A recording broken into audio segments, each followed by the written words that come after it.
Okay, back again. We're going to do a value scale.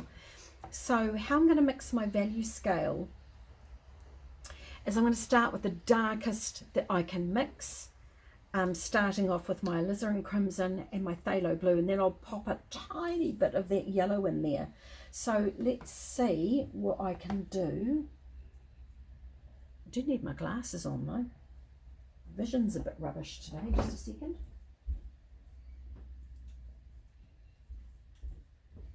Oh, that feels better. Right.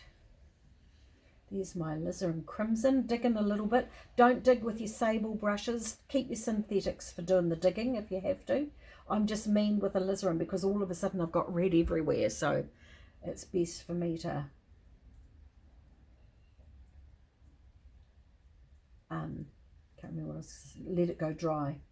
Okay, so I've mixed a lovely rich dark violet. Maybe it's quite warm, so I'm going to put in a little bit more blue. Let's see how that works. So that it's still quite warm. I don't know how it's going to go. So there's my lovely rich dark, very little water, and a tiny little bit, whoops, of yellow. Now, can I see what that's going to do? Okay, a little bit more. And the point of this is just have fun with it and go with it. It's the same with everything else. I'm trying to get to a neutral, dark, neutral-ish. Tiny touch more of that yellow. I don't want to go green. That'll do for now. Okay, let's see if it's going to work for me. I've done it. Right. Okay, so there's my dark. Rinse out my brush a little bit. Ooh, okay. Rinse out my brush a little bit. And a little bit more. And a little bit more. And more. It's amazing, even though these synthetics don't hold a lot of pigment, they do hold enough to do the job. Take it out both sides, see what it does. And it's just gradually getting lighter and lighter. Here we go. I've gone quite pink, so obviously not enough blue in there, but that's par for the course. You still, oh God, now I can't get rid of it.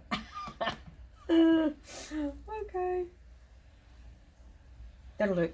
Okay, so you can see I've graded down from a super dark, almost black, straight through down to, there's the white of my paper. And the point of this is for you to understand, first of all, how dark will your colours go? Because, for example, it's really important to have a full range of values in your painting, and you need to be able to mix a dark. And often when people say to me, what's wrong with my painting, it's because I haven't got enough darks. It's out of balance and it needs a dark. It might just need a little, but it also might need a big area covered with dark. So practice doing your colour wheel, practice doing your value scale, starting off with a super dark and grading it down. And if you can get it down to about 7 colours, 7 stages is really a very, very handy thing to do. And I do recommend that you do it with a synthetic brush, is probably easier. Anyway, that's it for today. So hopefully I'll see you next week. I'm going to load these up to our student network, and feel free to ask questions on the network, and I'll be keeping an eye on it very closely over the next couple of days, and we will talk online, and then I will see you next Tuesday. Ciao, bye.